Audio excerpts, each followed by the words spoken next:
Hi everyone, it's Bert from Season Gaming, and thanks for joining us on our bi-weekly Bitcast. This is Bitcast 19, and today we're going to be talking about what are the best games that we never played. So I'm joined as usual by Ames, and we're going to kick off our format like we usually do with the news. We'll be talking about a few rumors that are coming. What are the new releases? Our main topic, like I mentioned, which will be the best games that we haven't played, and then we have our season reflections, and then we'll end it out. We're going to be cutting it kind of short today, not as long as we usually do, but let's go ahead and kick it off, Ains. So what's the big game coming out next year, and what kind of news are we getting for it? Next year, this year, you mean? Yeah, this year.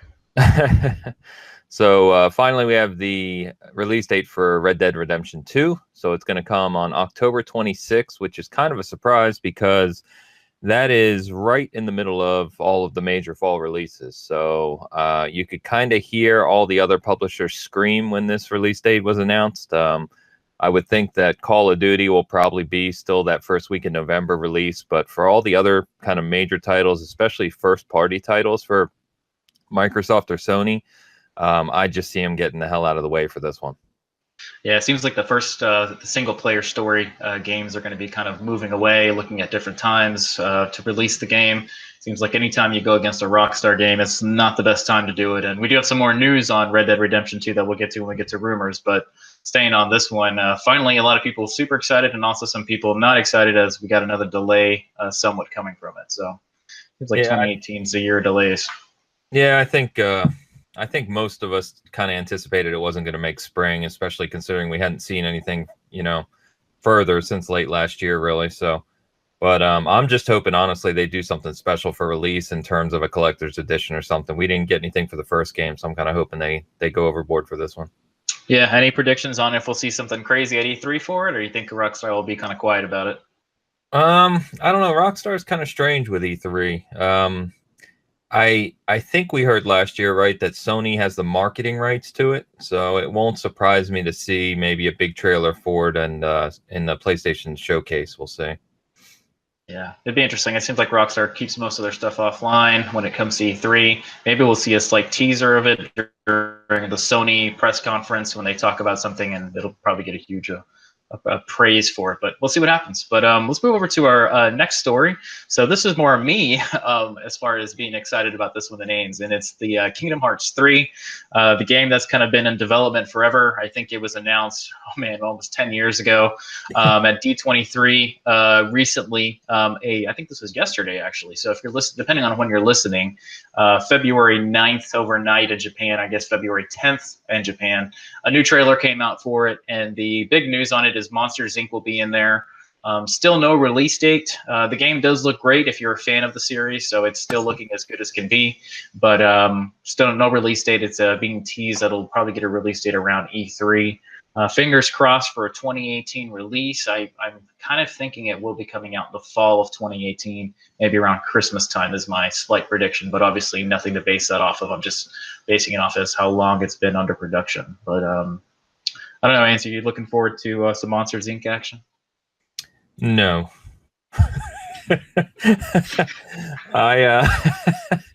Yeah, Kingdom Hearts is just not my thing. I never really got into it. I find the way they've handled the franchise extremely ridiculous. I think it looks cool. I like the animation style. I think it's fantastic that they're adding all of these different IPs into the game. So if you like, Toy Story and Monsters and all the other things we'll see, being in an RPG game, I think that's really neat. So, but, maybe I'll try it, but unlikely.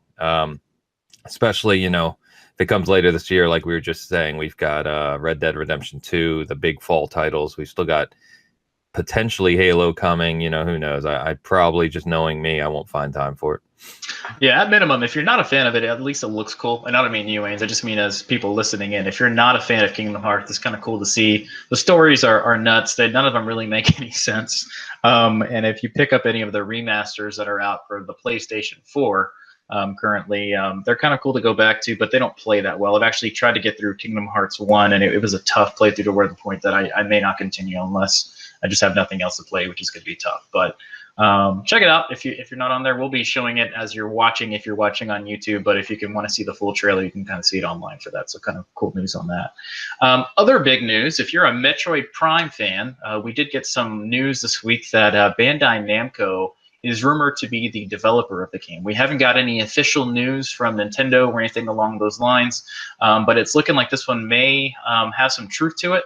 I'm only mentioning it because some of the team that is developing it is rumored to be some of the old Star Wars 1313 developing team that's going to be working on that. I'm not sure if that's good or bad. It's kind of a weird thing for us when we heard about it because it's technically a first-party franchise but being developed by a third party. So not sure how you think of that, but not the first time that the Metroid franchise does that. If you are remembering Other M, that was developed by, in part with Nintendo, but also with Ninja Theory. However, that was not part of the Prime series, so it was very different and had a whole different feel. Didn't even feel like a Metroid game, to be honest. But some weird news here. Yeah, it is weird, especially considering Nintendo showed it at one of their directs, and it got that big applause just for the logo. But this would seem like behind Zelda and Mario, probably their next top IP, right? Maybe Smash Brothers, but I mean, the anticipation for this one for Switch owners and especially Nintendo fans is going to be huge. So it would seem weird to me if they let Namco Bandai develop it, unless it's some really close partnership, kind of like they did with Ubisoft for the Rabbids game. So I don't know. I guess we'll see. Yeah, and Bandai Namco is not necessarily known for their first-person shooting games in any form. They're more of your action third-person and puzzle games and stuff like that. So I'll be curious to see when we see that first trailer that comes out for what kind of a feel it'll have for it. Another game that I'm not too sure if we're going to see much of at E3. I know Nintendo's big stuff right now is the new Kirby game on the way, and also Yoshi, which is, I believe it still has not received its release date, and a lot of people are kind of worried about it, that it might be getting pushed to 2019. But we'll see. I mean, it's still supposed to be a long way from release, but if you're a Metroid Prime fan, good or bad news, depending on how you view Bandai Namco. So we'll see. Other news we got regarding the Nintendo front is the online service, which is kind of turned into a joke for a lot of people. If you follow it on social media a lot, regarding when it's coming, what of it's coming. I actually need to look at my notes on this one because it's changed so many times. Me and Ains were joking the other day that what, are we going to get an online service, and is that NES game still coming? And so a little bit was kind of released about it, and so some of the details on this is it's going to be about $3.99 a month, or $7.99 for 3 months, or $19.99 a year. So different from Xbox Live and PlayStation Plus, but you're getting a lot less, and the infrastructure is not there. And also, classic titles will be in and out monthly. So let's say, I don't know, Mario Brothers, the original Mario may be in your catalog or on your console for that month, and it may rotate out. So we'll see what that is. Nintendo's touting it a lot, and it's been kind of a hard thing for us. When we try to play Switch games together, there's not really an online service to handle that. And it's been a concern for us as kind of objective Nintendo fans who don't just eat up everything Nintendo, unless you're talking about Amiibos there. But other than that, it's been really hard to kind of stand up for Nintendo when it comes to online. Yeah, it's kind of weird. So I didn't know if you mentioned it or not. It's launching in September of this year, and that's that's directly from Nintendo. So at least we have an idea as to when it's coming. But it was kind of strange that they delayed it out of 2017 and said, we're going to rethink what this offering is, and then they come out now, say it's coming in September.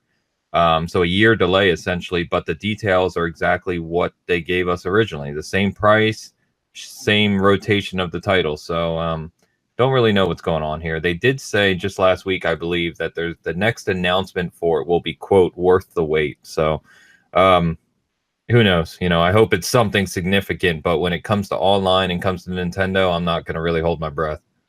Yeah, it's really strange because the handheld side of Nintendo has actually been handled pretty well, from the DS and the DS Lite, and then they moved over to the 2DS and everything. They have some pretty good online functionality, even with people that are next to you. You don't even need to go online for it. And it's kind of weird that Nintendo just hasn't thought about this, especially with where we are in 2018 with so many games being played online. I'm willing to bet, once again, with the Nintendo community, that whatever Nintendo releases, they're going to go nuts about it and be like, oh my gosh, this is fantastic. And it's probably because those folks have never played a PlayStation or Xbox or even a PC before to kind of know where we are in this generation. So I don't know. Yeah, I don't have anything to add there. I'm not overly excited about it. I'm excited if it allows us to play things like Mario Kart, you and I together with other people finally, which is kind of Yeah. crazy that we still can't do that in 2018. So let's at least get that out the door, and anything else from Nintendo will be kind of cherry on top. Yep, yep. Speaking of online and some of the games that we're currently playing still together, so we love PUBG, and I guess PUBG's biggest competitor in the battle royale arena is going to be Fortnite. And we actually did pick up Fortnite on launch on console, not on PC. But some big news from them is they had 3.4 million concurrent players. There's been a lot of reports that Fortnite is getting a ton of the battle royale share right now, and sometimes even more than PUBG, depending on how you're looking at it, from consoles to a PC or whatever the case is. So Fortnite getting a ton of traction. When we first picked it up, there was a lot of kind of uneasiness. Where are they going with it? And then the Battle Royale mode started on it. And some people prefer Fortnite over PUBG. So I think a lot of it has to do with taste. There's more to do in Fortnite. And you still have the Battle Royale, which is free. So you can definitely download that on Xbox One, PlayStation, and PC and just play that. So I don't know, kind of some big news, big numbers from Fortnite right now. Yeah, Epic. I mean, they've hit something here with Fortnite.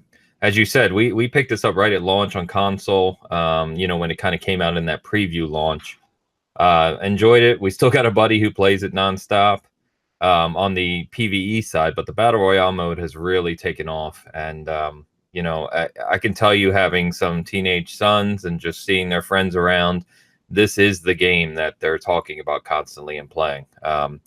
So it doesn't surprise me, really, being that this is on PlayStation, PC, Xbox, whereas PUBG is only Xbox and PC. And, it offers that PvE mode and kind of more feature set, like you said, so a larger feature set. So it doesn't really surprise me that it's putting up these kind of numbers. I do think, and let's keep in mind, right, that the Battle Royale portion of Fortnite you can download for free. It doesn't cost you anything, which I think is a huge contributor to this player base. But I would just say, from a battle royale mode, PUBG far outclasses Fortnite. Fortnite runs better; it's optimized better right now, especially on the Xbox side.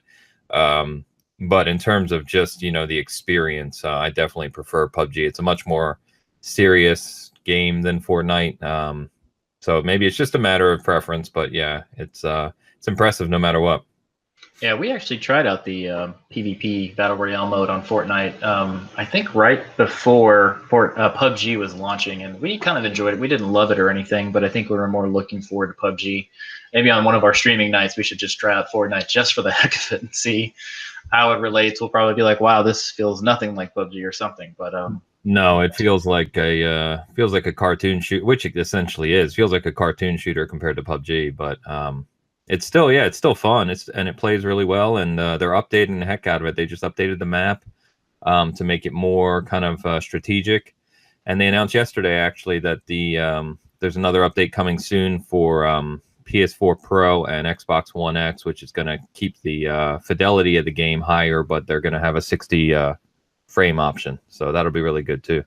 Wow, nice. All right, well, staying on the topic of crazy numbers, and if you've played this game that we're about to talk about, I know even in our Facebook group, we have a lot of people that are still playing this game, and it's Grand Theft Auto 5. Why are we talking about it? Well, the big news is that they did eclipse 90 million units sold. So to kind of give an idea on that, that is more units than PlayStation 3s were sold last generation. It is insane. To kind of give a heads up as to when did this game originally release? It did release in the PlayStation 3 360 era, and it has bled into this generation with PlayStation 4 and Xbox One PC. So what happened? They did get a remaster, and kind of one of the crazy things is the GTA Online did release kind of really poorly. I think it was actually delayed for a while, if I'm not mistaken, and then they did release it, and it continues to get new content. Kind of one of the crazy things is that I think it was in 2017 the third or fourth highest selling game all year across consoles. So it still is full of steam. It is not slowing down in any way whatsoever. It's still one of the highest played online games around, and it is quite a milestone for Rockstar. It gets me thinking if Red Dead will be doing something like this as well. Maybe, maybe not, but crazy numbers, crazy achievement. I think just kind of crazy. I still can't, it makes no sense to me as to how much it sold. And continues to sell, right? 15 million in 2017 alone. With the biggest statistic that shocked me was December 2017 was the highest revenue month it saw since it launched in 2013. So, yeah, it's just picking up steam, it seems. What was I going to say about it? Oh man, I lost my train of thought there. Because you mentioned how Red Dead will have an online free roam, and kind of like the first title. And if are they going to try and do something like this with Red Dead 2? And I think, we're going to talk about the rumor here shortly, but I think of course they do, right? This is just a golden ticket for Rockstar and Take-Two right now. There's no reason they won't have something very similar in Red Dead 2, then try and hope to capture even more people on that online monthly kind of, pay for service type thing. Yeah, and you got to just keep in mind in the back of your head, Rockstar is like killing it in the profits in this game. I mean, all they did is kind of update textures, and they did update it for the PlayStation 4 and Xbox One, and they added, like I said, more content. And finally, I think the was a robbery mode or something that we all wanted. It was promised to us. Heists, that's what it was. That finally released, I think, in 2017 with more heists, I think is what it was. And I might need to come back to it just to kind of see what we've been missing and everything. I think they added like a first-person mode or something. Yeah. I picked it up. I picked it up around the holidays when all the deals were going on. So I actually picked it up for Xbox One. Finally, I've been waiting. It rarely goes down in price. Even now it sells for $35. But I had it for $360 as well. So I'm 2 of those 90 million units anyway. Jeez.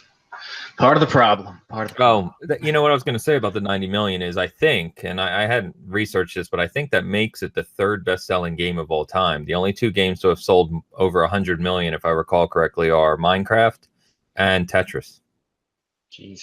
So, yeah. Big numbers. Or Wii Sports.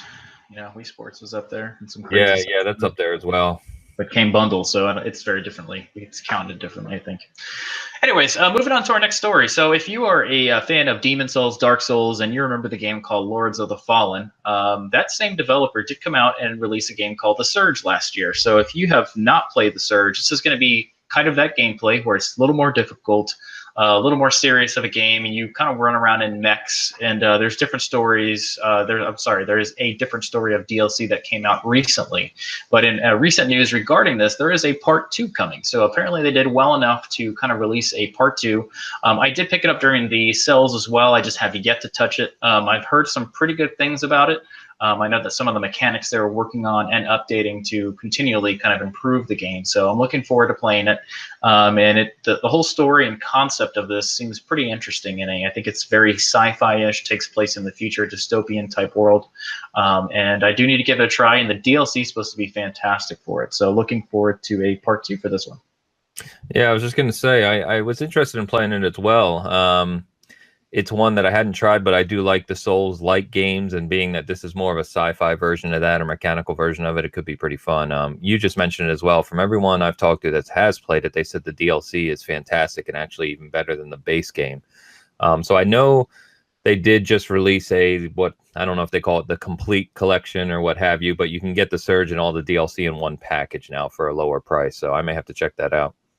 Yeah, and funny enough, it's if you're on Xbox, it's on sale for the Games with Gold sale this weekend. I think it's like $20 or $25 for the complete game. I think the DLC pass is like $12, and you can find the Surge just by itself, like through Best Buy or whatever, for like $15 to $20. I think even GameFly had it really cheap used, so something to check out. And it is Xbox One enhanced and PlayStation 4 enhanced, PlayStation 4 Pro enhanced, so some good stuff in it too. Kind of our last news story for this week, guys, is going to be XCOM 2 is getting a collection treatment. So you will have all the DLC that came from it. Another game, to Ains's recent point, to where the DLC is actually supposed to be better than the base game and just as big as the base game, if not bigger. So that game is going to be looking pretty cool. It's coming to Xbox One, PlayStation 4, and I'm assuming PC. Ains, you got any details on that one? I'm not sure if it is coming to PC, but I know it has a rabid kind of PC community. Yeah, this collection here is coming to PC as well. In fact, that's what's coming very soon. If it's not already out, it's coming very soon. But they announced that it's going to be coming to Xbox One and PlayStation 4 in the future. I don't recall if they said 2018, but to your point, this has a very dedicated fan base. If you like those strategy type games, this one's considered the best. And War of the Chosen is the expansion for it that you mentioned, and that got just rave reviews. One of the best reviewed games of 2017. I even saw it on some people's Game of the Year list. So yeah, it's going to be really neat to check it out when it comes to console. Yeah, very unique kind of gameplay styles and things like that. So I love it. I've played the Xbox XCOM backwards compatibility and fell in love with it. And I have the second one in physical, and I need to install it and everything. I got it from a friend for Christmas, so I'm looking forward to get to it. But a great game. If you haven't tried it before, it's a whole different type of gameplay, and it'll be very different from anything that you have in your collection, more than likely. But that's our news for this week, guys. Thanks for tuning in. If you're just here for that, let's go ahead and move over to our developer updates, kind of what's happening in the industry. So we did get some big news from the Sony front this week, and the Sony CEO, his name is Kaz Hirai, is going to be stepping down. Now, if you don't know who that is, he was kind of around the 80s and 90s when the PlayStation brand was taking off and really developed kind of what it is and where it's gone to today. He did move over as the Sony CEO after that, so he's not the Sony PlayStation guy today, but he does champion it quite well. And it'll be interesting to see what happens now, because if the change in leadership does kind of change what happens to Sony PlayStation brand, there's a lot of rumors that it might be purchased, maybe not, who knows, but kind of big news in the industry for him to step down. Yeah, so he's stepping down on April 1st, and Yoshida is going to take over as CEO. So the kind of background I read on this, or some of the details of it, is that Yoshida has been relatively looked at as the guy who has created the fortune or success for the PlayStation brand, whereas Hirai was kind of the smiling face on the front.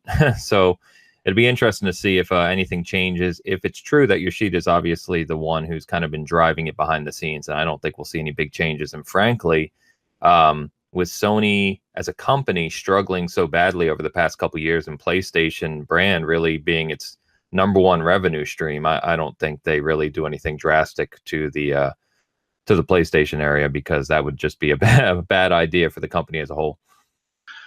So we'll see what happens with the Sony brand. The change in leadership, it may be a good thing, maybe a bad thing. Sony's not the powerhouse that they used to be as a total brand. Obviously, the Sony PlayStation brand is still a powerhouse, and we'll see what happens with it. But hopefully some good things. And if you follow the Kaz Hirai Twitter account, which is kind of a funny one, I know, Ains, you follow it, you post some things from it, and it's almost like a troll in the entire gaming industry, but it's a lot of fun.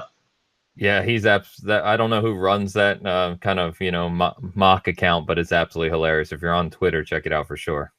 Yeah, and I'll see if it continues with him kind of stepping out of the industry. I hope it does continue, but we'll see what happens. Moving on to another developer update. This is kind of a negative thing and something that we've been seeing in the industry quite a bit as of late. Quantic Dream, so the folks that create Beyond Two Souls, Heavy Rain. Their latest titles under some severe issues with development times and stuff is kind of being investigated as a negative place to work. And when I mean investigated, there's been a lot of complaints as kind of a toxic place to work. So the reason we're talking about this is that there's been a lot of rumors that Quantic Dream is their development cycle has been kind of poor. And there's been a lot of people leaving the team, staying on the team longer than they had hoped for. And so some negativity coming from that. We've been seeing this a lot across a lot of developers recently, so we're not quite sure if this is something that's kind of happening in the industry in general, if this is kind of like now one of those movements where now people feel more empowered to talk about it, but kind of unfortunate that we're kind of seeing that from here. Yeah, and this one's been ongoing for what feels like at least a few weeks now, where it's just like new details keep coming out. And there was you could access, what the case against them was and some of the details. I heard some other people discussing it on some other channels I watch, and it was pretty extreme. When it comes to like, sexist allegations and comments and pictures and all these things, if they're true, which I guess is what the investigation is for, right? Then Quantic Dream's going to be in some trouble for sure. But I guess we'll see. Yeah, and for people that aren't aware, Quantic Dream is a French company. So a lot of those guidelines that happen for companies in the EU in general are pretty tough, and they're taken pretty serious over there. So we'll see what happens from that. As I was mentioning before, I'm not sure what that really means for Detroit Become Human. We still don't have an official release date for it to where we can kind of expect another delay, or maybe they still haven't mentioned it for that reason. Maybe the development cycle is kind of running behind. But let's hope that that company kind of gets their stuff together for development development team in general, and for us gamers, so we can finally get Detroit Become Human. As I've joked about it before, it's been a game that we've been waiting for a long time, just dating back to when it was kind of announced, and we've kind of been waiting for it to come out. So we'll see. Anything else you want to touch on that one, Ames? I don't know how much you know about it, but it seems pretty unfortunate. No, it's nothing we need to keep going on. There's some other details, but like I said, they're not good. So we'll just see what happens with the investigation. It's probably better just to wait. If you want to dig deeper, folks, take a look at it. It's kind of unfortunate, but we kind of see that stuff from companies in general when there's some negative news. So that's it for our developer updates this week. Let's talk about rumors. And a lot of these rumors have been kind of evolving over the last couple of weeks. So I'm only going to leave it at where we are today. And when we usually talk about rumors, we'll let you know if it's completely false, if it's debunked, if it's true, what's kind of come from it. So some of these rumors that we're about to talk about, like I mentioned, have evolved. So the first one is Assassin's Creed. So I was last week or 2 weeks ago, we usually talk about how much I loved Origins. But there's a lot of leaks that are kind of happening, and there's nothing official. So as I mentioned that right now, it's not an official rumor, but the next Assassin's Creed has leaked in a rumor fashion to where it is going to be taking place in China. And the name, or I should say code name for the game, is Assassin's Creed Dynasty. So there's been some more details that have come out about it, and the developers in general haven't quite confirmed or not confirmed any of the details, but we don't have anything official that it is going to be in China. A lot of people are kind of mentioning that just from the title. We also don't know if the Dynasty name is simply the code name for the game. So a lot of people have been kind of talking about it could also be in Japan as well. So we'll see what that is. We haven't heard anything from Ubisoft on it yet. No, nothing official on this one, but it is interesting. It would seem like, especially looking at Origins, right, and how well it did in that larger open world in Egypt, it would seem like something like China or Japan would be a really cool fit for the next Assassin's Creed. I just hope they take their time with it. They don't rush it out this year. You know, go ahead and take the 2 years or whatever you need to develop it so that it's as good as Origins, because that game is fantastic. Yeah, and where the rumors came from, folks, there was a motion capture company that some of the employees there apparently had leaked this out, and like I said, nothing's confirmed from Ubisoft. To Ains's point, I do hope they take their time on it, because Origins, in my opinion, was a masterpiece of if not the best Assassin's Creed game ever. And that was only Egypt. So consider how big China is and how big it was at that time. If they do try to go to the historical route like they did with Egypt, it's going to take a lot more time to develop that game. If they plan on doing a bigger world, man, that's going to be just massive. So wasn't it Origins that got leaked on the guy's laptop on the bus in England? Yeah. Yep, that was it. And we weren't sure about the name, and some of the icons were leaked from it as well. And It was interesting. I remember when Bayek's name came out, we weren't even sure how to pronounce it properly, or maybe that was just me. I think I call him Bayek. Bayek. Bayek. Our next rumor that's currently running around, as we did talk about earlier in our Bitcast today, Red Dead Redemption. So there was some leaks that came out from a website by the name of Trusted Reviews. Go figure. They did get some information previously in the year that they were not able to corroborate at all, that Red Dead Redemption 2 would have a Battle Royale mode. Kind of the negative side of it, and they had some other news, but Battle Royale mode was kind of the biggest from it because of where we are in the world today with the industry. The developers from Red Dead Redemption did come out and recently say they're not interested in that mode. So I'm not sure if that is a official, it's not in the game, or if maybe it's going to have a Battle Royale mode light, or what's coming from it. But from what it sounded like to me, I don't think there's going to be a Battle Royale mode in Red Dead Redemption 2. Your thoughts, Ains, on that one? Yeah, so that was, I think that was one of the executives at Take-Two was talking about it, right? And basically said they're not interested in the mode because they fear being derivative, which when you think about Rockstar games, they're usually blazing a trail, right? They're not the ones following others.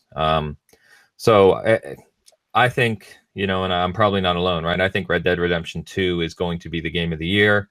It is going to blow all of us away, and I'm sure that Rockstar has some things up their sleeves ready for the game that we're not thinking about yet. But I don't think they need a Battle Royale mode or anything like that, you know, to really compete. So it wouldn't surprise me if it's untrue. You know, we posted this clearly as a rumor earlier in the week on our site, but I think they'll focus more on the online free roam, kind of like the first title, but expanding it to be more like GTA Online, which for obvious reasons we already discussed. Yeah, GTA Online seems to be just totally killing it today as far as even concurrent players and everything. So I'm sure it'll be an evolution of that of some form. I just don't see the Battle Royale mode coming to with Rockstar, as kind of you mentioned. So I don't know. We'll see what happens, though. I mean, what some other news that did come out from that is rumors of a first-person mode. I think that does hold a little bit more water, especially with how it's done in the Grand Theft Auto series. And there were some other modes that they did talk about that would happen from an online perspective. So take a look at that if you want to dig deeper into it. However, you know, Red Dead Redemption 2 is going to kill it, as we kind of mentioned, and I think you're going to expect a great game from it anyways. But we're going to continue to see rumors from this game just because of how much of a fan base it has. So we'll keep seeing these things. And I'll be quick on these guys. Some other rumors is there's another Crash Bandicoot game in the works. I think that the trilogy that recently came out, which was the remake of the trilogy, was kind of a test bed to see if people did want to see more Crash Bandicoot. We are still potentially going to see that remake coming to the Xbox in the near future, but there's no dates or even stuff coming out on it. Just keep in mind it's not exclusive to Sony at the current time.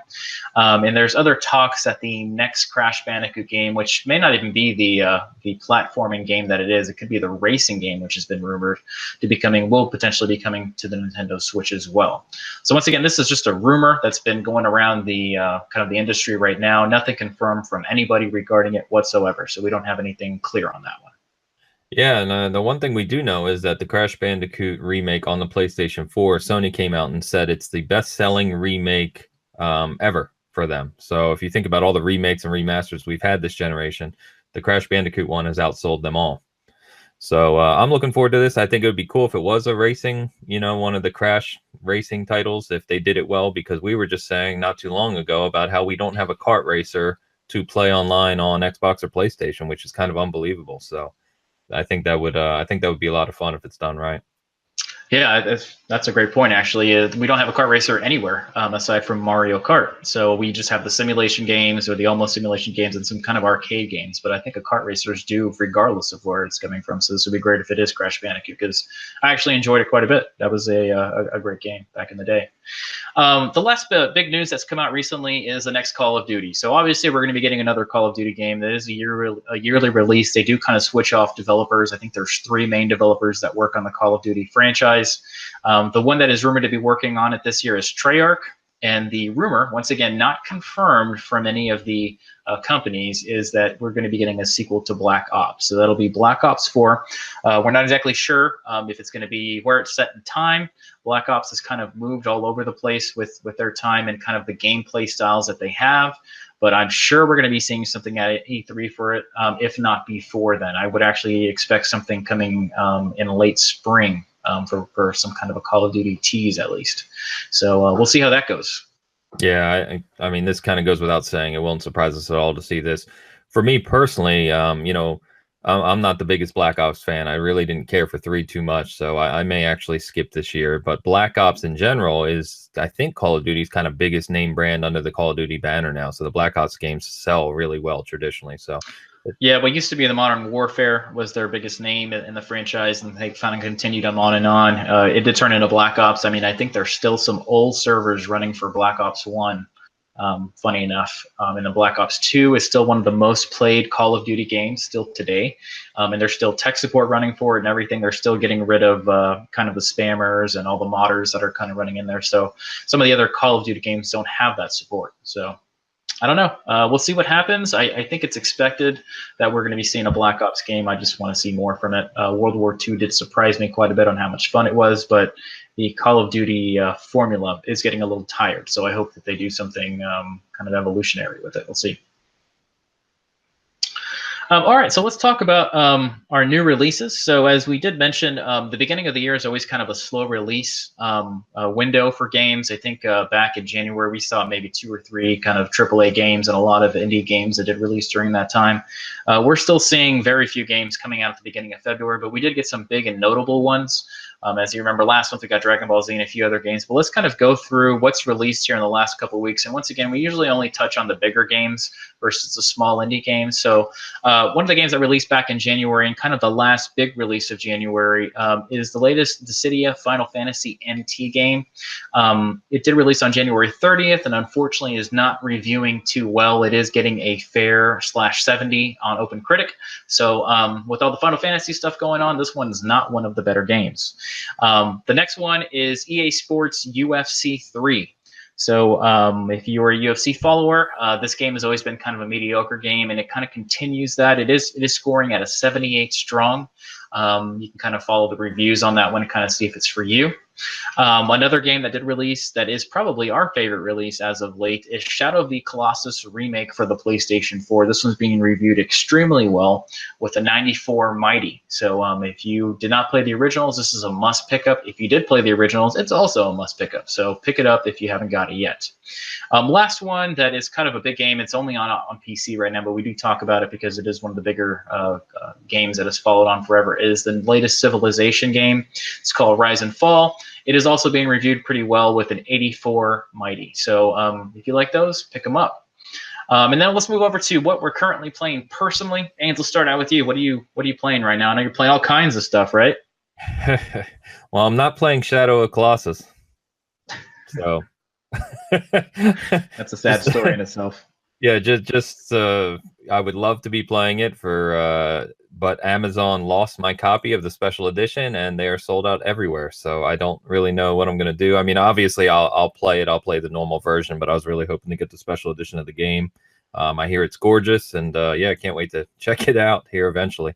Other than that, not playing too much, honestly, and I'm still playing Full Metal Furies, which is the indie game on Xbox One from the developers of Rogue Legacy I've talked about before. That's a lot of fun, especially in co-op.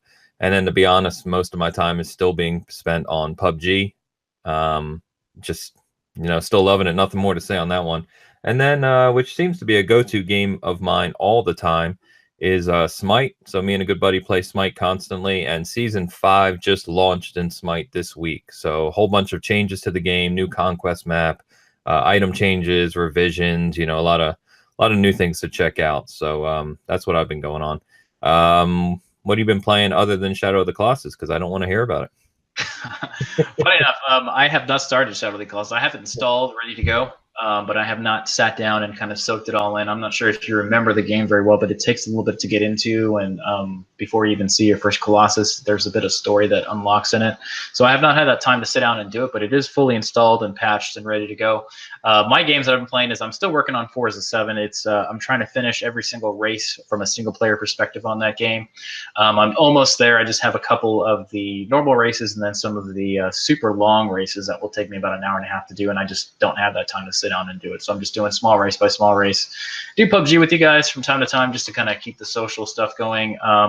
But I did go back to Telltale game Tales of the Borderlands. So that game is fantastic if you haven't played any of them. If you're new to Telltale games in general, it's a great one to start it on if you are a fan of Borderlands. It's hilarious. It's funny. It's got everything. And they did work close with Gearbox on it when they developed it. So I'm trying to finish that one off and kind of shelve that for good. And then lastly, I did start Hellblade. So awesome game. Started it with my wife, actually. She was playing it, and then I wanted to give it a try too because I was going to come back to it when I had more time. But man, that's kind of a cool game. If you haven't played it before, it is super cool from a visual perspective, but also the sound of that game is fantastic. But I know you talked about it before, Ains. Yeah, I didn't know you started playing it, so that's awesome. I think it's probably a cool one to check out with your wife because it's one of those that just is so neat to watch and what happens in the game. Make sure you have the surround sound up. And if you haven't played Hellblade, I'll go ahead and plug my review that you can find on the site. Yep. Well written. So good game if you haven't tried it out before, guys. It's very unique. Another one of those games that's just a whole different experience. All right. So we're going to talk about our main topic today, and we're going to kind of have a shorter main topic, not as long as we usually have them. But this is something kind of fun that we were kind of thinking about doing. And it's games that are kind of revered as amazing, kind of the classics that we just never got to. So Ains and I have been playing games since wow, I think even before Atari, we were playing some of the old PC games that were out during that time. And we're actually going to be starting this main topic with the NES generation, and then we'll move through each generation and talk about what's that one game that we didn't play. We're only going to spend about 30 seconds to a minute on each one, on why we didn't get to it. Did we not care for it? Was it just not enough time, or what it was? And then kind of go from there. And then we'll kind of wrap up our Bitcast for today. But so for the first generation we're going to talk about is the NES kind of Sega Master System generation. I guess the Atari was still kind of around at that time, but I think the biggest consoles during that time was the Sega Master System and the NES. So why don't you kick us off, Ains? And I guess the format we'll go on is, first of all, what's the game? Will you ever come back to it? It's such a classic game, and why did you not play it? So what's yours? Yeah, to start this on the 8-bit generation was kind of funny, really, because I owned a Sega Master System and quite a few games for it, and then all my friends had NESs, of course. And a lot of my friends were fortunate that they got a lot of games. So I actually went through the list of the top 100 NES games, and I had played every single one of them. So I couldn't really come up with too much, but what I did come up with was... I think we agreed we pronounce this Ys, or, YS. It's a very old now, I guess you could say, Japanese role-playing game series. It was very popular back then, really highly regarded. It was on, I believe there was one for the Sega Master System as well, but it was primarily obviously known on the NES and later generations. And I have never played one of them that I can recall anyway, which is kind of a shame because especially back then, JRPGs were quite popular, and I used to love them to death. I don't know how I never played one of those. Yeah, even the new games are loved by a lot of people, so maybe we can start our first time eventually. I haven't played that one either, but mine's going to surprise a lot of people, but mine would be Castlevania. So the original Castlevania that came out on Nintendo, I was kind of like Ains as well. I only had a Nintendo, and I was playing other games, and I just never got to it. I don't know what it was. My friend had a Sega Master System, and I was actually more intrigued with the Sega Master System than I was with the NES outside of the Nintendo property. So never played it. Heard so many things about it, and I had a friend that loved it, and that was his game to play. And I think, if I'm not mistaken, the original Castlevania was extremely hard, and when you would die, the consequences were very serious as well. So that might have pushed me away from it back then as well. Yeah, that was a tough game, but just want to say Sega Master System for life. Yeah, that was quite the 8-bit era was quite the era. So for a lot of people, the 16-bit era is kind of where a lot of people started their kind of most of their gaming, depending on how old you are. But it's also probably the most popular retro systems being played right now if you go back to cartridges before you get to the disc stuff. But for 16-bit era, we're going to talk about the Genesis and SNES. It's not SNES. That's no, don't do it. We don't do that on this channel, so don't even think about SNES. But the Super Nintendo Entertainment System was what I personally had, and my friend had the Genesis. So once again, I was kind of a Nintendo kid being brought up. However, the game that I never played was Earthbound. So I think that game was kind of hard to come by. It was more expensive than everything else, and never played it. But it has a massive following. So that's me. I didn't play that one. You think you'll go back and play it it's on the SNES Classic, isn't it? I think I want to check it out. It is on the SNES Classic, but I don't know if I will go back to it and really suck myself into that one. There's a couple other RPGs that I want to play before that. Again, Secret of Mana and Mario RPG. So I don't know. We'll see. Yeah, gotcha. The funny thing here is that I was a Sega kid, and I had a Genesis. And the Genesis came out 2 years prior to the Super Nintendo. So I had a bunch of games for that. And then I did get a Super Nintendo as well. And at that time, not to take us down a path here, but used to rent games a lot. So you go to video stores and you would rent your cartridge, whether it be Blockbuster or a local video store. And so I couldn't afford a lot of games, but my mom would take me like on the weekend and I'd rent a game. So I happened to play probably more games during the 16-bit generation than in any other generation until now. So again, it was hard to come up with things I hadn't played, but what I found funny is that mine as well is Earthbound. I never touched it for Super Nintendo. I remember it coming out, but yeah, it's kind of funny that neither of us have played that. I think that maybe detracts from our channel a little bit that neither of us have touched that game. I think one of the things, I was also a big renter, by the way. I think every kid at that time, because games were expensive back then Yeah, compared to yeah. now. When you adjust for inflation, I think every NES game ran almost by $100 if you adjust. But I think the other thing that was difficult about that game was the cover art and the box art. I had no idea what was going on with that. I think I didn't understand what that space-looking dude looked like, and I had no idea who Ness was, who's the main character. He wasn't advertised very well from Nintendo, so maybe that's what kept me away. I really have no idea. I didn't even really know about the game until later. Yeah, kind of strange. Um, so let's move over to, I guess, from 16-bit era, we jump to the 30-bit era, 32-bit era, and we're going to kind of do something. We're going to mix in the Nintendo 64 into this era. So your consoles that would have been around at this time was your Sega Saturn. We don't really talk about the 32X that much on this channel, unfortunately, for the Genesis attachment. Not just But this we're channel, I don't think. not just this channel. But so with Sega Saturn, Nintendo 64, so Nintendo jumped the 32-bit era and jumped to the Nintendo 64, and the original Sony PlayStation 1, which, wow, that took over the industry at that time. But what do you got, Ains? Yeah, so this is an interesting one as well because I played a lot of these. I only had a Saturn briefly. I kind of wish I still did. I'll probably put one in the collection again sometime soon. But I came up with Is it Suikoden? Suikoden? I always forget how to pronounce it. But I got Suikoden, but I could be completely wrong. okay, well, I think people know what we mean anyway. But two, I had the first one, loved it. Like I was just saying, I loved Japanese role-playing games back then. I played them a lot, especially all the early Final Fantasies and Shining Forces and all those games. But part two came out. I didn't buy it at launch, and if you're aware, they only did one run of part two. That's why the game is worth so much money today. If you go on eBay or anywhere and look up a copy of the game, I believe last time I looked, they're above 150, just because they're so rare.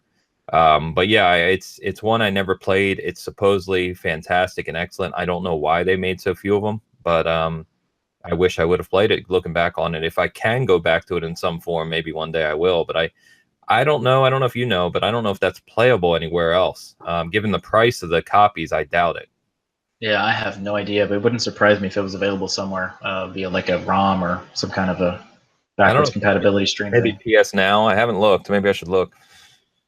Yeah. Great game, by the way. I did play the first one a lot. I never played the second one either, but that was reviewed really well. Very good story from the fighting game area. All right, so mine would be Nights into Dreams. So this was a Sega Saturn. This was a Sega Saturn title. It did try to kind of go into to become the main mascot. I'm not sure if you guys remember, but or people listening, but Sonic was not a massive title during this time when it came to the games. They tried to do a whole bunch of different things during the Sega Saturn time, and as you remember, Sega was running into a whole bunch of issues throughout this period. And Knights was kind of what it turned into. It was one of the main first-party games that they worked on.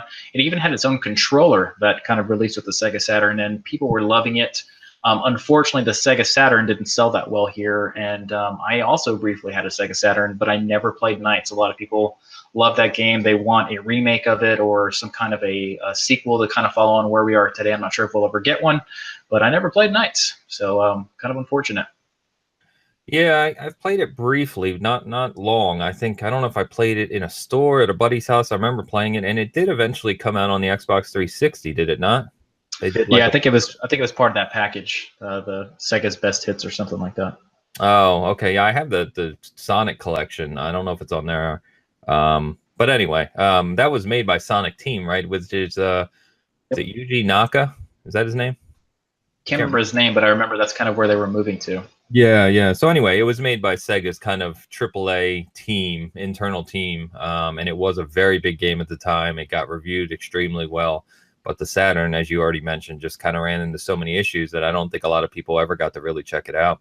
All right, so jumping over to the next generation, if you remember, the PlayStation 2 released, the big competitor jumped in, which is Microsoft Xbox. So not Xbox One, but the original Xbox. And then later on down the road, the Nintendo GameCube came out. So a lot of different titles, a lot of different timings here. Let's see, Ains, what was yours from this generation?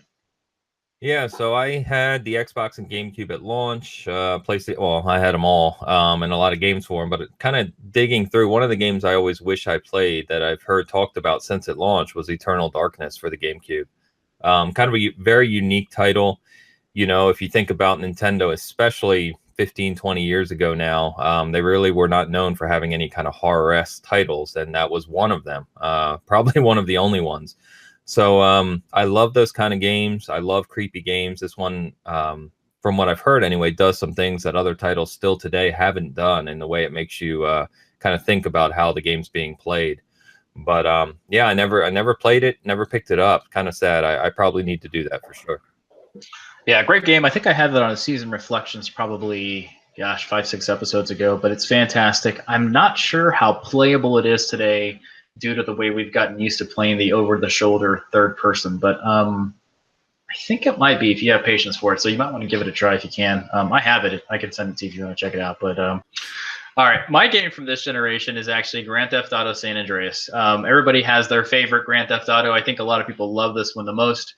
I think the reason I missed it is because it released later in the generation, and I was already thinking about other games, and maybe I was tired of Grand Theft Auto games. I'm not sure why, but this one got a lot of fanfare. I think a lot of people even had like a perfect score for this game when it was being reviewed.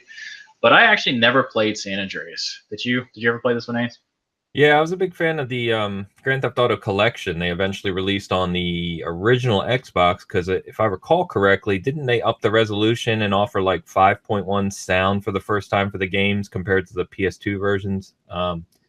If I'm remembering, or maybe it was in a different aspect ratio you could play on the original Xbox. So it kind of made them, anyway, it made them more fun to play. But I'm not a huge fan of San Andreas. I actually think that San Andreas is the worst Grand Theft Auto of the major ones since 3. I don't know if it was just the lead character I didn't care for. I'm not big into rap, which was a big, focal point for the soundtrack in the game. Looking back on the ones from that generation, I definitely prefer Vice City. I think Vice City was absolutely fantastic. So I've actually always kind of wished that they did a Vice City follow up in the new engine. I think that would be amazing. But yeah, I did play it. I put time into it, but not nearly as much as 3 in Vice City. Man, the soundtrack in Vice City was mind blowing. Just thinking Yes. about it now, the colors, the story, everything about it was great. But okay, so moving on to the next generation. So this would be 360, PlayStation 3, and I guess the Wii. The Wii came out later, just kind of different. But yeah. So Ains, what you got for that one? Did you kick it off this time? Yeah, so I have a PS3, 360, ton of games. I never got into the Wii. I wasn't a fan of the whole motion direction they went, and so I never got on with the craze of it. I don't care about Wii Fitness or whatever. They got really popular, Wii Sports. Never got into it. So long story short, what's considered one of the, probably greatest games ever in terms of overall review scores and how it's looked at are the Super Mario Galaxy games. Did I say Galaxy? Super Mario Galaxy games. I picked them up recently, as you know, because I do want to go back and play them. I bought both of them, but I have not played either of them, which is kind of ridiculous to even say out loud. Yeah, still very playable. One of the few times the motion controls did work. We were actually talking previously. We're not sure if it works without the Wiimote. But I don't know. That game's fantastic. It's something you have to play. That would be cool if they did a remake of it on the Switch or something. But I don't know with the motion controls if that translates well. But great game. Mine, which I'm sure people will probably stop the video and unsubscribe from Season Gaming, is Portal 2. I have never played Portal 2. I think I just never got to it. I actually really enjoyed Portal 1 quite a bit when it came out with the Orange Box. I think I was just playing too many things at the time that Portal 2 came out. This is when I guess the industry started having so many games released that were amazing that I just never got to Portal 2. I think it still ranks up there as one of the highest rated games of all time. And the weird thing is that it's like right down my alley with first-person shooter, with kind of a single-player story mode. It's got a lot of comedic value to it, and you can co-op in it. So I don't know. I might need to give that one a try still. If it's backwards compatible right now by chance. I've already unsubscribed, so no, I don't know. No, I don't know actually. I haven't looked into this about the best way to play it now. I don't know. Yeah, I don't have a clue. Sorry. Yeah. But that's mine. I mean, I will probably give it a try. I've had so many people tell me that it's their favorite game from last generation that I need to give it a try. Yeah. All right. So this generation, right? Which is, I think nowadays you and I buy so many games and play so many games that it was kind of hard to come up with one here. So I'll start. The one I came up with anyway, just because it was talked about so much last year, it did get some Game of the Year consideration from some outlets, is Nier Automata. I never played the first one either, but this is supposedly an excellent game. I know you and some of our buddies have talked about it being, one of the games they really enjoyed last year. I think it's just one of those types of games, and I think we might have even talked about this before. It's just not my type of game now. I might have liked this when I was younger, but I found for whatever reason that these Japanese kind of action games, your Devil May Cries, even Bayonetta, I haven't played. I don't really get into them like I used to. So it's supposedly fantastic, but I haven't touched it. Yeah, I think it's really cool. It's different. It is not Game of the Year material for me, but I think it's a lot of fun that everybody should at least try once. So maybe when we start one of those series of games we force each other to play, maybe that'll be one of them for you just to kind of check it out. But I don't know. Mine from this generation kind of stems back. So let me tell you what it is first. It's the Dark Souls games, and I guess from this generation, I think there's only Dark Souls 3. Is that right? Blasphemy. Blasphemy. No praising of the sun happening here. But yeah, so Dark Souls 2 was originally last gen. Yes, you can, of course. So it's kind of weird right now, right?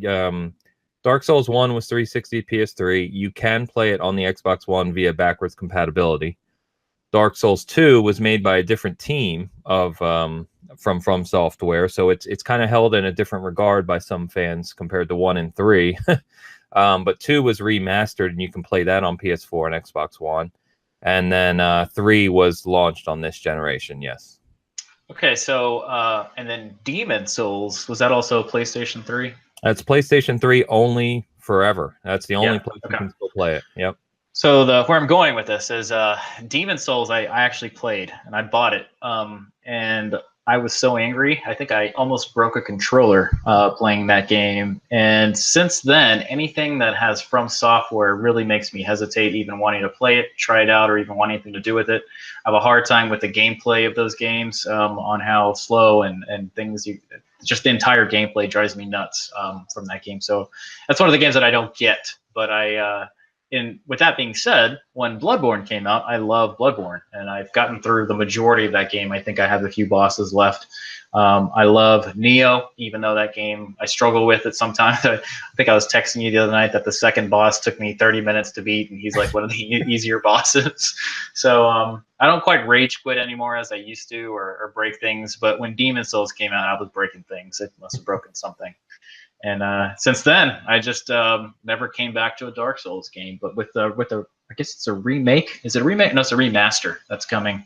I might give it a try and see if I get into that. And I might even come back to Dark Souls 3 once I finish Nioh and Bloodborne. I don't need a lot of those ridiculously hard games just sitting in my collection just for the hell of it. So, yeah, I think I'm a pretty big fan of these games. Not some of the I'm not a diehard like some people, but I think it's safe to say that among that crowd, the two titles in the entire series that are probably held above the others are Dark Souls 1 and Bloodborne.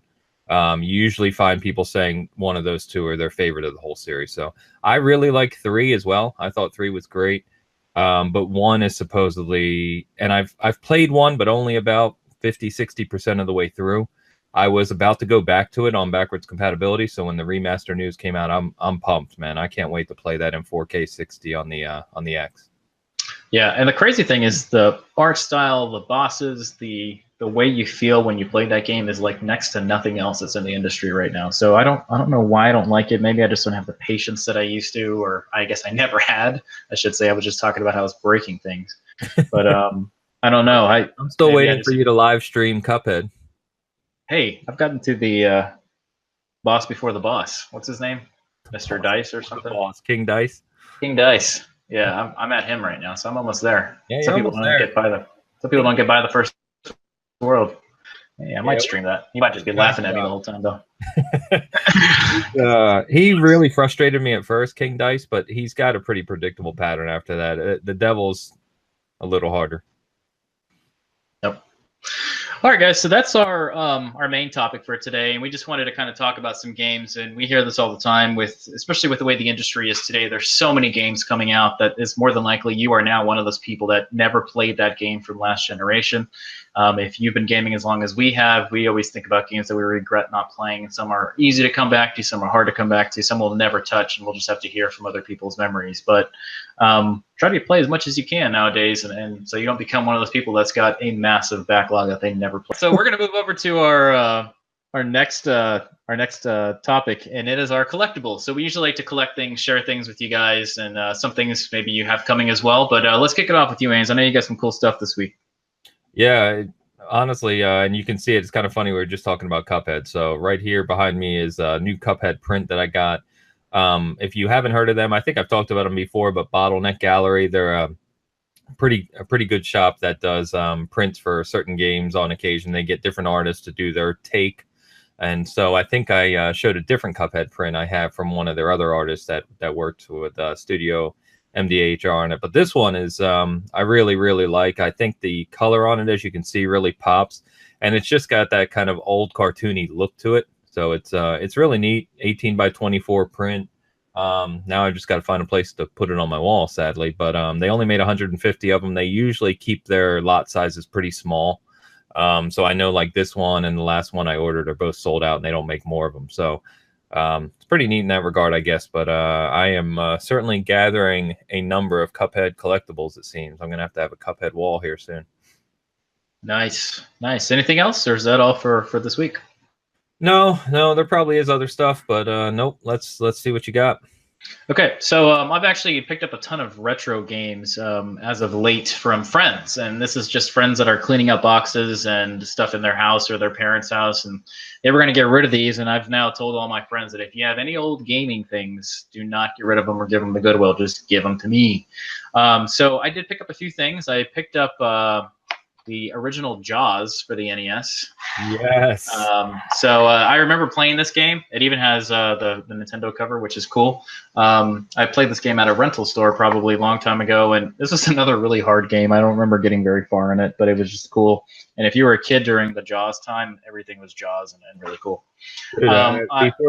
Before you move on there, you said it's really difficult. I played that game a lot with friends in my neighborhood. I don't think I've ever met anyone who ever beat it. Yeah.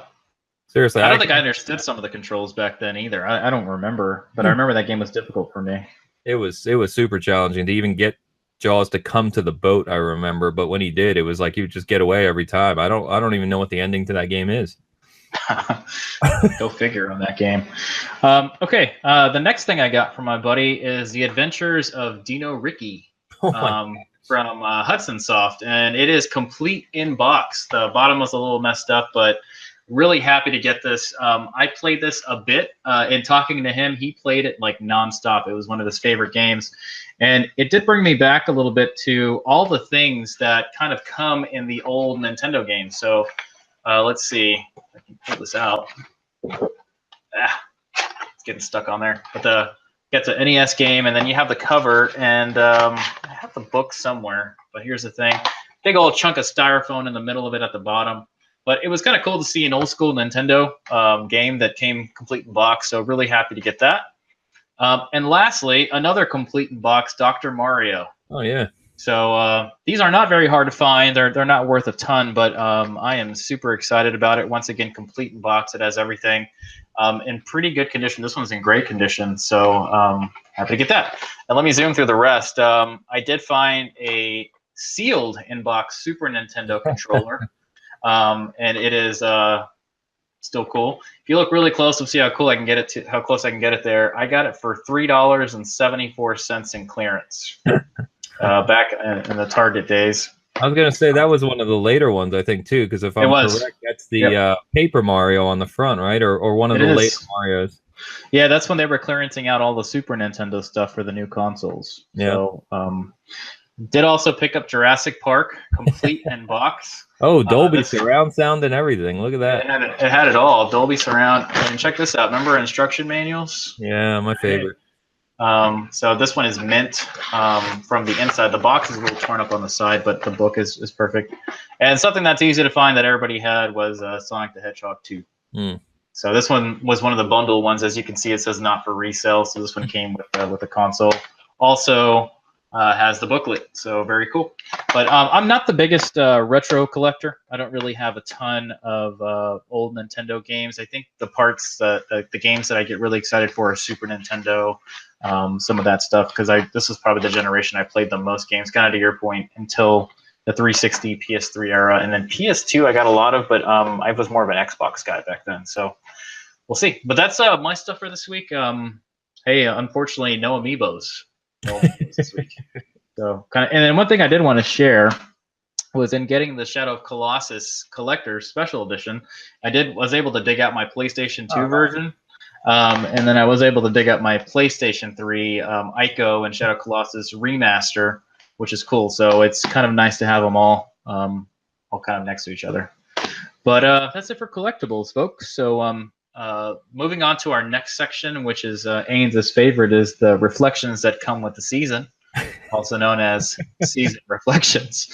And why don't you kick it off for us, Ains? What do you got?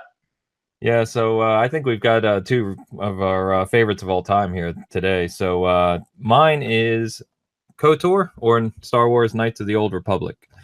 And I have both, first and second one here. Anyone who's played both of them knows that the first one's the better of the two. Absolutely incredible game. This is when BioWare was really, between this and Jade Empire, I would say, are probably two of the best BioWare games ever made. Knights of the Old Republic really had an amazing story. It gave you the chance to kind of play through the Star Wars universe in an RPG setting that was a completely different story than anything you had seen in the movies. And, going back, this is now 15 years old, this game. Star Wars has become huge again now because of Disney. But back then, the chance to have some digital media to play in the Star Wars universe that isn't directly tied to the movies was pretty rare. So the fact that it was such a good story, it played so well, really good RPG mechanics, really fun using the Force and building your own lightsaber. It was just excellent. It's held in really, really high regard for good reason. And it is now playable on the Xbox One. So if you can find a copy, they're not super expensive because they sold a lot of them. So go out, pick one up if you've never played it. It's a little bit dated, but it's still excellent. So, and now that you can play it on the Xbox One, that's just, that's fantastic. So yeah. What about you? Probably one of the best stories ever told in video games as well, from the first one. The second one, not so much, but gosh, man, that game, I remember playing that, and I think I played it again afterward just to kind of experience everything again. You can also play it on PC, by the way. I think that's a better experience because there were some mods that were added after the fact, but I don't know. I haven't done that before. Oh, yeah, that's pretty cool. My season reflection of this week is Silent Hill for the PlayStation. So this is after, I guess, the Resident Evil type games came around, and people were really into that horror type game. Silent Hill came around and literally scared the crap out of me. Literally, little poop came out back when I was young. And me and my friend played this together, and we would play it weekly to try to get through the fog and find the town. And I remember some of the cut scenes were super gory and just amazing story. The characters that have been kind of, people cosplay them all the times now, and just amazing game. I wouldn't say Silent Hill is the best of the series, but I think it's arguably one of the best. I think, what was the one you liked a lot, Ames? Was it 3? 2. 2. Yeah, Silent Hill 2 on it was on PS2, I believe, and the original Xbox. Amazing. Yeah, but I think they have yet to rekindle that magic that kind of existed with the original Silent Hills. I think just that type of genre is so overplayed now, and there's horror games everywhere, so it's harder to find that same thing that they used to have. But back when Silent Hill came out, it took the industry, into a whole nother genre and type of games that didn't already exist or did exist with Resident Evil, but it took into a different route. So that's my season reflection for this week. Yeah, one really neat thing about Silent Hill is that the fog came about because of technical limitations of the PS1. So it didn't have the processing power to render the whole town. And so what they did was they just added fog, and as you went through it, it would kind of clear the way and render it as you went. There was I don't know if it was a remaster or a re-release of the game on another platform, PS3, I can't remember, but it was re-released, and essentially because of the power of the new hardware, they didn't need the fog, so they got rid of it. But it kind of ruins the game, right? The fog kind of became what Silent Hill was known for, not knowing where you were going. Yep. Kind of interesting. Yeah, and I remember you used to try to run away and you get stuck in the fog and stuff, and it was really crazy. But great game. It's kind of funny, the fog, to your point, the fog is like in the movies now and everything, and the fog's, those movies are horrible though. God. Jeez. Anyways, all right, folks. So that's our Bitcast for this week. We hope you enjoyed listening in, and if you're just listening to the main topic or whatever the case is, thanks for listening. We do want to talk about a few of the stuff we have up on YouTube and on our site. So on top of all the news that we update with you daily and weekly, we do have a few newer videos that are out there, and one coming this week. So we recently did a kind of evolution of the Xbox One controller, which we hope you get a chance to watch if you haven't already. In there, we did talk about one of the stereo controller adapters that's in there, and we're actually going to be giving one of those away for free. So if you haven't got this, well, I'm assuming that if you're listening now, great. But we'll be kind of talking about how that giveaway will happen. This is more of just a fun thing. They're not very expensive or anything. They run about $15, but it's a small little adapter. I have it wrapped up here, so I can't really, maybe you can actually kind of see it a little bit. But it's the adapter that we talked about in that video. So we'll be doing a giveaway for that. We also have another video coming out this week, and I'll tell you the topic on it. It's regarding all the memberships that you can currently get and kind of comparing each one of them. So if you're listening now and this is not made public, we'll probably have it out by Friday of this coming week. So right after Valentine's Day, you should be seeing it. Haynes, anything you got to say on the way out? No, I don't think so at this time. Just as always, thanks for listening. And you can find us on Twitter. And like I've told others, and our group's kind of slowly growing. There's on Facebook, there's a seasoned gaming chat group. So if you just want to join, talk with some other gamers in a mature environment, feel free to join up. Hey, look, a bubble. No, all right. All right, guys. Thanks for listening. Have a good. So what's your game of that generation, Haynes? Of the... you're gonna have to edit that. We just talked about it. Remember, I went first. We gonna talk about yours.